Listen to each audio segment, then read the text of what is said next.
अस्सलाम वालेकुम। मेरी माँ ने जबरदस्ती मेरी शादी एक काली कलोटी लड़की से करवा दी थी। मैं गुस्से में शादी की रात घर से निकल गया और कमरे तक ना गया और फिर दोबारा लौटकर अपने घर ना गया। एक दिन मुझे पता चला कि मेरी माँ बहुत बीमार है और जब मैं अपने घर गया तो ये देखकर मेरी जान निकल गई कि मेरी पहली बीवी के पेट में तो मेरा ही बच्चा। आज वो रात थी जिसका इंतजार सभी बड़ी बेसब्री से करते हैं, लेकिन मेरी हालत ऐसी थी कि गुस्से से मेरा बुरा हाल था और मुझे कुछ भी समझ नहीं आ रहा था कि मैं क्या करूं। मेरी माँ ने मेरी शादी मेरी मर्जी के खिलाफ अपनी एक दोस्त की बेटी से तय कर दी थी। मैं हरगिज भी उससे शादी नहीं करना चाहता था क्योंकि वो बहुत ही काली कलोटी और मोटी थी। मैंने उसे एक नजर देखकर ही रिजेक्ट कर दिया था, लेकिन मेरी माँ ने अपनी दोस्त की खातिर उसकी बेटी को मेरे गले में किसी मुसीबत की तरह डाल दिया। शादी वाले दिन मैंने बहुत मुश्किल से अपनी माँ की धमकियों की वजह से उस लड़की से निकाह किया, लेकिन उसे बीवी बनाकर रखने का मेरा कोई इरादा नहीं था। मेरा नाम हाशिम था और मेरी उम्र सिर्फ 25 साल थी। मैं देखने में भी बहुत खूबसूरत नौजवान था और मेरी एक बहुत ही अच्छी कंपनी में मुलाजमत थी। इसके बावजूद भी मेरी माँ ने ना जाने क्यों मेरे साथ ये बेरहमाना सलूक किया था। कभी कभी तो मुझे यकीन ना आता कि मेरी माँ ने मेरे साथ इतना बड़ा जुल्म किया है। मैं शादी वाली रात अपनी बीवी को रुखसत करवाकर घर लाया और घर के दरवाजे से ही वापस पलट गया। मैंने अपने एक दोस्त से कह दिया था कि मेरी माँ से कह देना अब मैं कभी लौट कर घर नहीं आऊंगा। जिस लड़की को बहू बनाकर वो घर लाई है उसको अपने साथ रख लें और मुझे भूल जाएं। मैं काफी देर तक सड़कों पर मारा मारा घूमता रहा और फिर अपने एक दोस्त के अपार्टमेंट में चला गया। मेरा दोस्त आधी रात को मुझे देखकर हैरान था। उसे मालूम था कि आज मेरी शादी हुई है, लेकिन मैंने उसे सारी हकीकत बता दी और उससे दरख्वास्त की कि वो मुझे अपने फ्लैट में कुछ दिन के लिए रहने दे। मेरे दोस्त ने मुझे काफी हद तक समझाने की कोशिश की कि इस तरह नई नवेली दुल्हन को छोड़कर घर से निकल आना कोई अच्छी बात नहीं है। तेरी माँ लोगों को क्या जवाब देगी, लेकिन मेरे सर पर पूरी तरह गुस्सा सवार था। मैंने अपने दोस्त से कहा कि मेरा वापस पलट कर जाने का कोई इरादा नहीं है। अगर तू मुझे अपने फ्लैट में रहने की जगह दे सकता है तो ठीक है, वरना मैं कहीं और बंदोबस्त करता हूँ। मेरा दोस्त मेरा जज्बातीपन देखकर हैरान रह गया और कहने लगा कि ठीक है, तू जब तक चाहे मेरे फ्लैट में रह सकता है, लेकिन ये बात याद रखना कि तेरी वजह से तेरी बीवी बहुत अजियत बर्दाश्त करेगी। ये दुनिया उसे जीने नहीं देगी। मैंने अपने दोस्त की बात को अनसुनी कर दिया और अपनी एक अलग जिंदगी गुजारने लगा। मैं एक मल्टीनेशनल कंपनी में बहुत अच्छी नौकरी करता था, इसलिए कुछ ही दिनों में मैंने अपना एक अलग फ्लैट ले लिया। मैं अपनी माँ से इस कदर बददिल हो चुका था कि मैंने पलटकर दोबारा घर की तरफ ना देखा। मेरी बहुत अच्छी जिंदगी गुजर रही थी। मैंने कभी एक दफा भी ना सोचा कि मैं अपने पीछे एक लड़की को छोड़ आया हूँ और मेरी माँ ने उसके घर वालों को किस तरह जवाब दिया होगा। 1 साल का अरसा ऐसे ही गुजर गया। 1 साल बाद मेरी कंपनी में एक बहुत ही खूबसूरत सी लड़की आई और मेरे साथ नौकरी करने लगी। हम दोनों के दरमियान काफी अच्छी बातचीत हुई और मेरी उससे दोस्ती हो गई। धीरे धीरे हम दोनों एक दूसरे के करीब होने लगे। वो लड़की इतनी हसीन थी कि मैं उस पर से नजरें नहीं हटा पाता था। उसका नाम आमना था। 1 महीने के अंदर अंदर ही मैं उस पर दिल हार बैठा और उसे शादी के लिए प्रपोज कर दिया। आमना ने बताया कि वो नौकरी की गर्ज से दूसरे शहर से यहाँ आई है और उसके घर वालों ने उसका रिश्ता पहले ही तय कर रखा है। मैंने अपने जज्बात की शिद्दत का जब आमना से इजहार किया और शादी की शदीद ख्वाहिश जाहिर की, तो आमना ने कहा कि वो अपने घर वालों से छुपकर मुझसे शादी कर सकती है, लेकिन ये बात वो कभी किसी को जाहिर नहीं करेगी कि वो मेरी बीवी है। मेरे लिए तो फिलहाल इतना ही काफी था कि आमना मुझसे शादी करने के लिए राजी हो गई थी। मैंने और आमना ने खामोशी से निकाह कर लिया।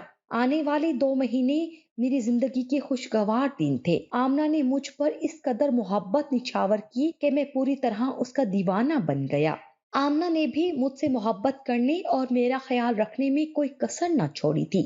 लेकिन फिर अचानक ही मेरी जिंदगी में जैसे एक तूफान सा आ गया। एक रोज मैं दफ्तर से घर आया तो आमना घर में मौजूद नहीं थी और मुझे एक खत मिला जिसमें लिखा हुआ था कि उसे अचानक अपने शहर वापस जाना पड़ रहा है क्योंकि उसके वालिद की तबीयत ठीक नहीं है।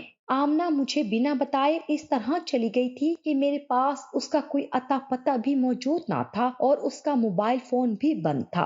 کمپنی سے معلومات نکلوانے کے باوجود بھی مجھے آمنہ کا کوئی صحیح پتہ نہیں مل پایا۔ وہ کچھ مہینوں کے کانٹیکٹ پر ہی کمپنی میں بھرتی ہوئی تھی، اس لیے اس کی زیادہ معلومات موجود نہیں تھی۔ میں پریشان تھا کہ یہ سب کیا ہو گیا ہے۔ میرا ہنستا بستا گھر اچانک ہی اجڑ گیا تھا۔ آمنہ کے بغیر میری زندگی بالکل بے جان ہو کر رہ گئی تھی۔ میں دن رات اسی امید پر گزار رہا تھا کہ کب آمنہ مجھے فون کر کے اپنے متعلق کوئی معلومات دے گی اور اپنی خیریت بتائے گی، لیکن یہ سب خام خیالی ہی ثابت ہوئی۔ پورا 1 مہینہ گزر چکا تھا لیکن آمنہ نے پلٹ کر میری طرف نہ دیکھا تھا۔ میں کام سے سیدھے گھر آتا اور اپنے فلیٹ میں اس امید پر بند ہو جاتا کہ کب دروازہ بجے اور آمنہ میرے سامنے کھڑی ہو۔ کبھی کبھی تو میں یہ سوچ کر کام جاتا کہ کہیں آمنہ کے گھر والوں نے زبردستی اسے قید نہ کر لیا ہو یا اس کی شادی اپنی مرضی سے نہ کروا دی ہو، کیونکہ ہم نے تو ہماری شادی کو ایک راز میں رکھا تھا۔ آمنہ ہمیشہ سے یہی کہتی تھی کہ جس دن اس کے گھر والوں کو اس کی شادی کی خبر ملی وہ اس کے ساتھ بہت برا سلوک کریں گے۔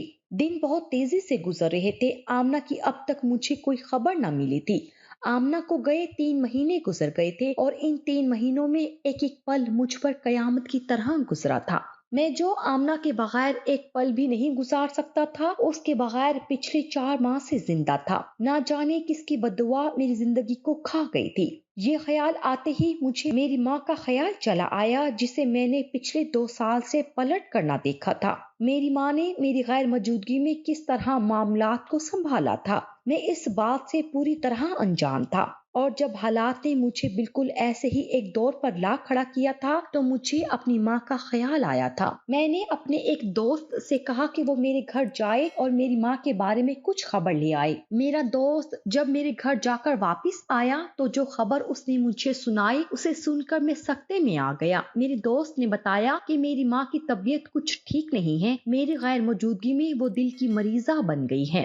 لیکن جس بات پر میرا دل دہلا وہ یہ بات تھی کہ میری پہلی بیوی ابھی تک میرے ہی گھر میں موجود تھی اور وہ میرے ہونے والے بچے کی ماں بننے والی تھی اور میری ماں اس کے ساتھ خوش تھی۔ میں نے اپنے دوست سے کہا کہ تو کیا فضول باتیں کر رہا ہے؟ میں تو شادی کی رات اپنے کمرے میں تک نہ گیا تھا اور تو کہہ رہا ہے کہ میری بیوی میرے بچے کی ماں بننے والی ہے۔ یقیناً تجھے کوئی غلط فہمی ہوئی ہے۔ میرے دوست نے کہا کہ وہ مجھے وہی کچھ بتا رہا ہے جو وہ خود دیکھ کر آیا ہے، اور اگر یقین نہیں آتا تو جا کر اپنے گھر خود دیکھ لے۔ تیری کالی کلوٹی بیوی آج بھی تیرے ہی گھر میں موجود ہے اور تیری ماں نے یہی بتایا ہے کہ تیری بیوی تیرے بچے کی ماں بننے والی ہے۔ تیری بیوی نے کسی عامل سے علاج کروایا ہے اور اس کے بعد سے تیری بیوی امید سے ہے، اور تیری ماں اور تیری بیوی دونوں نے یہی بتایا ہے کہ یہ تیرا بچہ ہے۔ اپنے دوست کی بات سن کر تو میں ہکا بکا رہ گیا اور فوراً ہی اپنے گھر کی طرف چل پڑا۔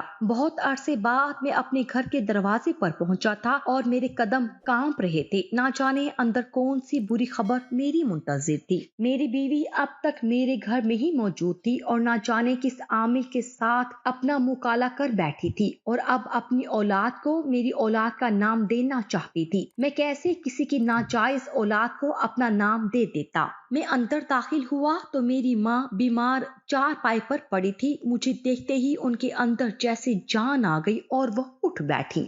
اپنی ماں کی ایسی حالت دیکھ کر مجھے بہت دکھ ہوا۔ کہیں نہ کہیں اس سب کا ذمہ دار میں تھا۔ میں نے غصے میں بہت ہی غلط قدم اٹھایا تھا اور اپنی ماں کو اکیلا ہی چھوڑ کر چلا گیا تھا، جبکہ میں اس کا اکلوتا بیٹا تھا۔ میں نے اپنی ماں کے بالوں میں ہاتھ پھیرا تو ان کی آنکھوں سے آنسو بہنے لگے۔ شاید وہ مجھے یاد کر کے اس حال تک پہنچ گئی تھی۔ اس سے پہلے کہ میں اپنی ماں سے کوئی بات کرتا، میرے سامنے ایک کالی کلوٹی سوکھی سی لڑکی آ کر کھڑی ہو گئی۔ پہلی نظر میں جان گیا تھا کہ وہ حاملہ ہے اور وہی میری بیوی تھی جسے میں آدھی رات کو چھوڑ کر چلا گیا تھا۔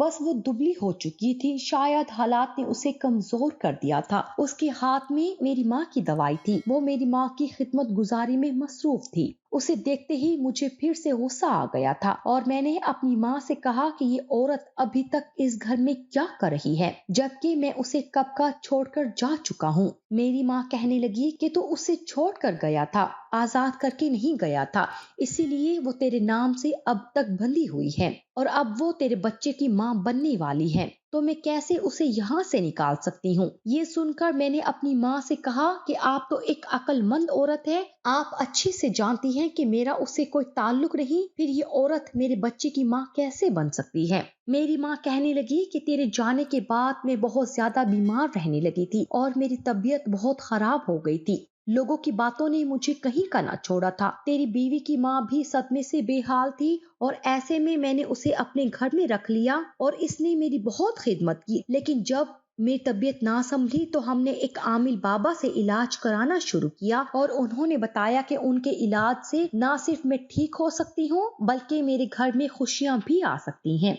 उनके इल्म में इतनी ताकत थी कि कोई भी औरत हामला हो सकती थी, इसीलिए मैंने तेरी बीवी का उससे इलाज करवाया और देख तेरी बीवी हामला है। मुझे अपनी माँ की दिमागी हालत पर शुबा हो रहा था। भला कोई आमिल बाबा शोहर की गैर मौजूदगी में कैसे किसी औरत को हामला कर सकता था। यकीनन मेरी बीवी के साथ उस आमिल ने कोई गलत काम किया था। मैंने अपनी काली कलोटी बीवी से कहा कि अब तू ही बता, तूने मेरे पीछे किसके साथ अपना मुंह काला किया है। तो मेरी बीवी कहने लगी कि अगर यकीन नहीं आता तो जांच करवा लो, लेकिन ये तुम्हारा ही बच्चा है, मुझ पर बदकिरदारी का इल्जाम लगाने से कुछ नहीं होगा। मैं तो अपनी बीवी की शक्ल देखने से भी कतराता था। मुझे उसकी काली रंगत से चिढ़ थी। मैं अभी भी उसकी तरफ देखे बगैर ही उससे बात कर रहा था और मैं सोच भी नहीं सकता था कि वो मेरे पीछे ऐसा भी कोई काम कर सकती है। मैंने अपनी माँ से कहा कि मैं इस औरत को अभी और इसी वक्त घर से निकाल रहा हूँ। मेरी माँ ने कहा कि तेरी बीवी सच कह रही है, वो तुम्हारे ही बच्चे की माँ बनने वाली है।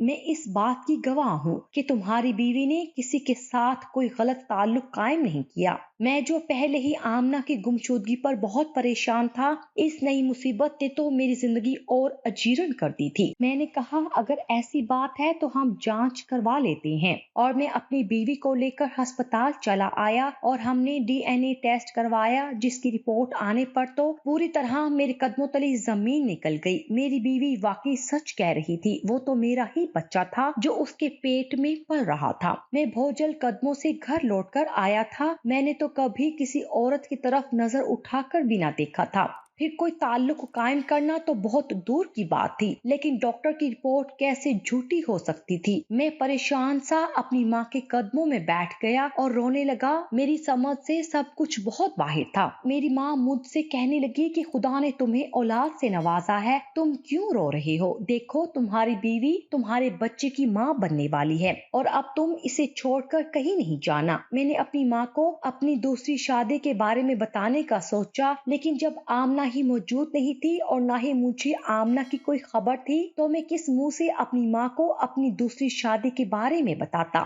मेरी माँ की हालत भी ठीक नहीं थी, इसलिए मैंने कुछ दिन यहीं रहने के बारे में सोच लिया। मैं उस आमिल बाबा से भी मिलना चाहता था जिसके इलाज से ये अजीबोगरीब वाकया रूनमा हुआ था। अम्मा ने बताया कि आमिल बाबा तो किसी दूसरे शहर चले गए हैं, जब वो आएंगे तो अम्मा मेरी मुलाकात करवा देगी। मैं बहुत ज्यादा थक चुका था। जाहिरी तौर पर इतना ज्यादा परेशान होने की वजह से काफी देर करवटें बदलने के बाद मुझे नींद आ गई। मैंने ठीक तरह से अपनी पहली बीवी को भी नहीं देखा था और ना ही उससे कोई बात की थी, बल्कि कमरे में आने के बाद मैं खामोशी से लेट गया था।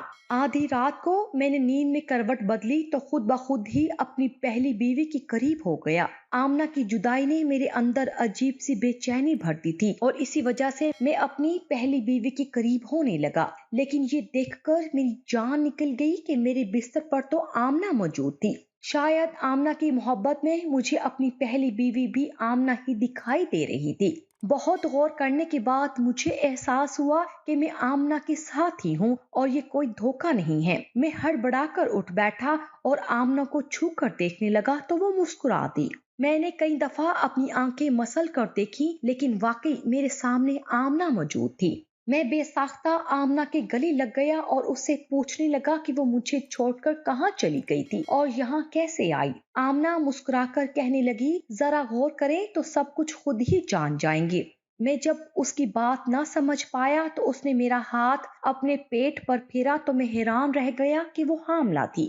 آمنہ کہنے لگی کہ وہی میری کالی کلوٹی پہلی والی بیوی ہے جسے میں چھوڑ کر چلا گیا تھا۔ آمنہ کی بات سن کر تو میں ہکا بکا رہ گیا تھا۔ میں بغور آمنہ کو دیکھ رہا تھا، لیکن یہ تو وہی گوری چٹی حسین و جمیل لڑکی تھی جس کی محبت میں دیوانہ ہو گیا تھا۔ آمنہ کہنے لگی کہ شادی کی رات آپ مجھے میری رنگت اور میرے موٹاپے کی وجہ سے چھوڑ کر گئے تو میں نے دنیا والوں کی بہت تنقید سہی۔ سب نے مجھے ہی برا بھلا کہا، جبکہ میرا قصور صرف اتنا تھا کہ خدا نے مجھے گوری رنگت نہیں دی تھی۔ آپ کی اور میری ماں کی دوستی میں دراڑ آ گئی تھی اور ہم دونوں کی مائیں ہی دنیا کو جواب دے دے کر تھک گئی، یہاں تک کہ میری ماں اور آپ کی ماں دونوں ہی بیمار پڑ گئیں۔ میری ماں کا خیال رکھنے کے لیے تو میرے گھر میں اور بہن بھائی موجود تھے، لیکن آپ کی ماں آپ کے جانے کے بعد اس گھر میں تنہا رہ گئی تھی، اور شاید یہ سب کچھ میری وجہ سے ہی ہوا تھا، کیونکہ آپ کی ماں میری محبت میں مجھے آپ کی دلہن بنا کر لائی تھی۔ کچھ ہی دنوں میں نے آپ کی ماں کو اپنی خدمت سے ٹھیک کر دیا تھا، لیکن اس کے بعد ہم دونوں نے مل کر یہ سوچا کہ کسی نہ کسی طرح آپ کو اپنی غلطی کا احساس دلایا جائے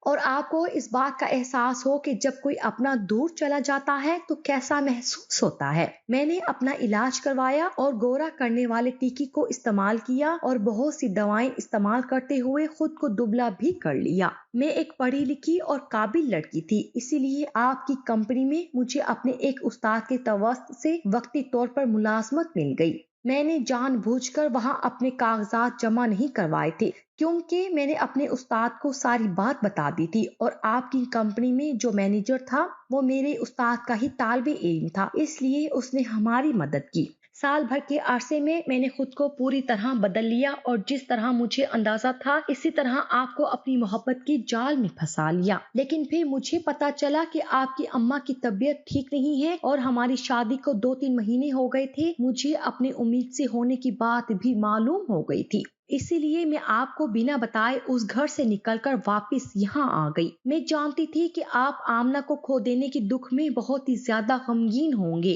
لیکن میں چاہتی تھی کہ آپ کو بھی اس بات کا احساس ہو کہ جب کوئی اپنا بنا بتائے چھوڑ کر چلا جاتا ہے تو کیسا محسوس ہوتا ہے۔ جب آپ کی ماں کو پتا چلا کہ میں امید سے ہوں تو انہوں نے یہی سوچا کہ اب ہم آپ کو ساری حقیقت بتا دیتے ہیں۔ اس سے پہلے کہ ہم آپ کو ساری سچائی بتاتے، آپ کا دوست اماں کو دیکھنے کے لیے چلا آیا۔ میں نے اور اماں نے ایک منصوبہ بنایا اور جان بوجھ کر آپ کے دوست کے سامنے عامل بابا کا ذکر کرتے ہوئے اماں نے کہا کہ میں عامل بابا کے علاج سے امید سے ہوئی ہوں۔ یہ بات سن کر وہ چونک اٹھا۔ ہم جانتے تھے کہ یہ خبر وہ آپ تک پہنچائے گا اور آپ خود ہی الٹے قدموں دوڑتے ہوئے ہمارے گھر چلے آئیں گے۔ میں نے اپنے چہرے پر پہلے کی طرح کالا کالا سا میک اپ کر لیا اور آپ کو احساس بھی نہ ہوا کہ میں ہی آمنہ ہوں، کیونکہ آپ نے کبھی نظر بھر کر میری طرف دیکھنا گوارا ہی نہ کیا۔ آپ کے نزدیک میرے رنگ کی اتنی اہمیت تھی کہ میرے اندر کوئی اور اچھائی آپ نے کبھی دیکھنا ہی نہیں چاہی۔ میں اب آپ کے بچے کی ماں بننے والی ہوں، لیکن شاید آپ مجھے اپنی بیوی بنا کر نہیں رکھنا چاہتے، اسی لیے میں اپنے گھر واپس جانے کو تیار ہوں۔ میں اپنی بیوی کی بات سن کر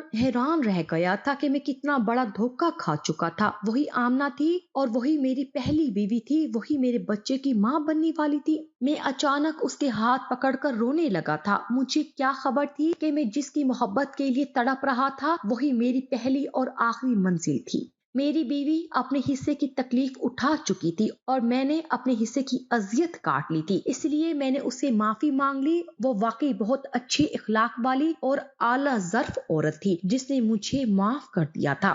میری وجہ سے اس نے دنیا کی بہت دھتکار سہی تھی اور اب مجھے ہی اسے واپس وہ مقام دینا تھا کہ دنیا اسے عزت کی نگاہ سے دیکھتی۔ میں نے اپنی ماں سے بھی اپنی تمام تر غلطیوں کی معافی مانگ لی تھی۔ میری ماں نے واقعی میرے لیے ایک بہتر فیصلہ کیا تھا اور میری بیوی سے زیادہ کوئی اور عورت میری بہترین ہمسفر نہیں بن سکتی تھی۔